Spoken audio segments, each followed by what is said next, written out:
Question ये था कि एम्प्टी टाइम भी निकाल लिया, फिर भी हम कोशिश कर रहे हैं, बस थॉट्स आए जा रहे हैं। It's a practice. पहली बात कि थिंक एम्प्टी नहीं है कि मैं खाली हो जाऊंगा। No thought, no thought, no thought, no thought, ये भी एक थॉट ही बन कि नो थॉट लाने का एक thought. So this is not done guys. ये तो फिर तुम उसी लूप में फंस गए ना। एक तरीके से तुम खुद को इतना झूठ बोल दोगे कि मैं no thought, no thought, no thought. Spirituality में बड़ा फेमस चीज़ है कि जब तुम स्पिरिचुअलिटी की तरफ बढ़ते हो ना, तो इतना ज्ञान प्राप्त कर लेते हो कि तुम्हें लगने लगता है कि तुम एनलाइटेंड हो गए। लेकिन ज्ञान तो हमेशा उधार का ही होता है, दूसरों से लिया हुआ। तुम्हारा अपना ज्ञान तुम कौन, ये वो नहीं बता पाएंगे। वो इसलिए जो गीता का ज्ञान है, वेदों का ज्ञान है, उपनिषद पढ़ ली, किताबें पढ़ ली, धरी की धरी रह जाती हैं। और तुम इस झूठ में भी फंस जाते हो कि मैं एनलाइटेंड। वो झूठ जब तुम्हें फंसाता है कि तुम एनलाइटेंड हो, उसके साथ जुड़ता है ego. Similar to any field. मैं कॉपी राइटिंग की फील्ड में, राइटिंग की फील्ड में, writing is my job, is my whole career is based on writing. अब मैं राइटिंग की ना किताबें पढ़े जा रहा हूँ, how to write better, how to write better, बहुत पढ़ ली, बहुत वीडियोस देख ली, बहुत सारा अच्छे अच्छे महंगे महंगे कोर्स भी देख ली। अब मेरे को ये भ्रम पैदा हो गया कि मैंने जब ये कोर्स देख ली तो मैं अच्छा राइटर बन गया। लेकिन कोई कान में आके ऐसे बोल दिया लिखा कितना है तूने, तब पता चलेगा यार मैंने लिखा तो कुछ भी नहीं है। और तब भी मैं मानूंगा नहीं क्योंकि ईगो जुड़ा हुआ है। अबे तेरे को पता है मैंने इस फलाने बंदे का, इस फेमस पर्सन का कोर्स कर रखा है, मेरे पास सर्टिफिकेट है, ये है वो है। अरे लेकिन तू अच्छा राइटर है, वेयर आर द प्रूफ? तुम्हारे प्रूफ्स मैटर करते हैं। प्रूफ क्या है जो बताता हो कि तू अच्छा राइटर है, या तू अच्छा एडिटर है, या तू अच्छा क्या अच्छा डॉक्टर है, इंजीनियर है, डेवलपर है। कॉलेज से थोड़ी तुम डेवलपर अच्छे बन जाओगे। You have to become better thinker, creative होना पड़ेगा और उन चीज़ों को समझना पड़ेगा। और वो जो मैंने बात की कि तुमको वो सेट ऑफ प्रूफ्स बनाने पड़ेंगे। For example in my career या इन माई फील्ड डिजिटल राइटिंग जो मेरा करियर, तो मेरे पास कुछ ऐसा होना चाहिए जहाँ दिखा सकूँ देखो भाई ये मेरी राइटिंग है, ये लोगों ने पढ़ी और ऐसे ऐसे काम। तो newsletter is the way to show my proofs. Basically, portfolio can be turned as proof. This podcast, कि I'm trying to speak and I'm becoming a better speaker and thinker.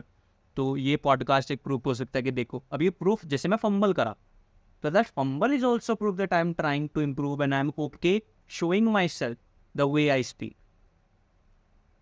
समझ आ रहा है? तो इसलिए ये नहीं करना कि सोचना एम्प्टी। असल में शुरुआत प्रैक्टिस की कैसे होगी? शांत तुमको बैठना है, आइज क्लोज कर सको आइज क्लोज कर लो।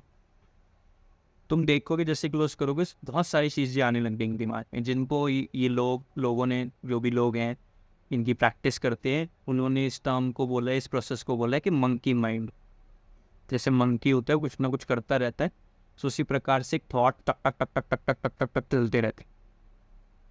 मैं इस तरीके को ऐसे देखता हूँ कि जब तुम्हारा आइज क्लोज करोगे, एक तरीके से थॉट्स को यूँ देखो सामने, जैसे मैं हूँ and now thoughts are just going, thoughts जा रही, थॉट्स यूँ जा रही। एक रेलगाड़ी समझ लो या एक मूवी क्लिप समझ लो जो यूँ चल रही है, थॉट थॉट थॉट। यहाँ पे तुमको शेर दिखाई दिया, यहाँ मम्मी पापा दिख रहे हैं, यहाँ भगवान दिख रहे हैं, यहाँ पे कुछ गंदा दिख रहा है, यहाँ पे पता नहीं कुछ तो दिख रहा है, समझ नहीं आ रहा। ये सब थॉट्स ऐसे ही आते, थॉट्स कुछ बे डाउट लेग्स, मतलब सर पाँव होते ही नहीं, चले जा रहे हैं। होता ही कहेंगे मैं अगर यूँ बैठा हूँ तो मैंने क्या होगा कि जैसे ये थॉट जा रहे तो मैं किस थॉट के साथ चिपक जाऊँगा और उसके साथ निकल जाऊँगा थॉट्स से। अब वो थॉट आगे मुझे दूसरा थॉट और मैं खो गया था। यही होता है, यही तुम फील भी करोगे कि मैं खो गया। तुम्हें क्या करना है कि जब तुम वहाँ खो जाओगे ना, तो दोबारा से वापस आना है और देखने के थॉट्स आने। शायद तुम 1 सेकेंड ही देख बार फिर फंस गए, लेकिन वो 1 सेकेंड इंपॉर्टेंट है। उस 1 सेकेंड में तुम्हारी प्रैक्टिस होगी, कहीं ना कहीं तुमने सिर्फ देख लिया। एम्प्टी थे तुम 1 सेकेंड के लिए, शायद 1 सेकेंड के लिए, शायद भी नहीं थे एम्प्टी 1 सेकेंड। तुमको बस वो 1 second, 2 second, 3 second, 4 second, 5 second, 10 second, 10 second जिस दिन एम्प्टी फी माइंड देखोगे एम्प्टी, अलग अनुभव होगा। ऐसा लगेगा और क्या होगी नहीं, 10 सेकेंड भी इतने लगेंगे हुआ। धीरे धीरे वो प्रैक्टिस से 10 सेकेंड बाद फिर बह जाओगे, फिर वापस आओगे, फिर चले जाओगे, फिर वापस आओगे। और जितने भी घूम के तुम्हें पता लगेगा अरे भाई वापस आना है, तुम यहाँ वापस फिर आओ, फिर शुरू होगा 1 सेकेंड से 1 सेकेंड। ऐसे करते करते 1 मिनट, 2 मिनट, 3 मिनट, 4 मिनट, ये है एम्प्टी। ये कह रहा हूँ कि सुबह उठ करके जब तुम बैठो तो इस तरीके से बैठो। असल में empty mind basically meditation is the way to have that empty mind too. एक प्रोसेस है, एक तरीका है, process to no mind. Basically we are thinking because we have thoughts because of mind. Meditation is a state of no mind, या हिंदी में कहते हैं कि शून्यता की तरफ बढ़ते हो, तुम शून्य बनते हो। मैं कोई एनलाइटेंड होने को नहीं कह रहा भाई, मैं कोई बड़ा सारा ज्ञान नहीं दे रहा स्पिरिचुअलिटी का, क्योंकि मुझे खुद को है नहीं। छोटी छोटी चीज़ें जो हमें रोज़ दिन में इंक्लूड करनी चाहिए, जिससे जो स्पिरिचुअल तुम हो या ना हो, स्पिरिचुअलिटी की तरफ तुम्हारा झुकाव हो या ना हो, लेकिन मटेरियलिस्टिक लाइफ में बड़ी हेल्प करने वाली है भाई ये चीज़।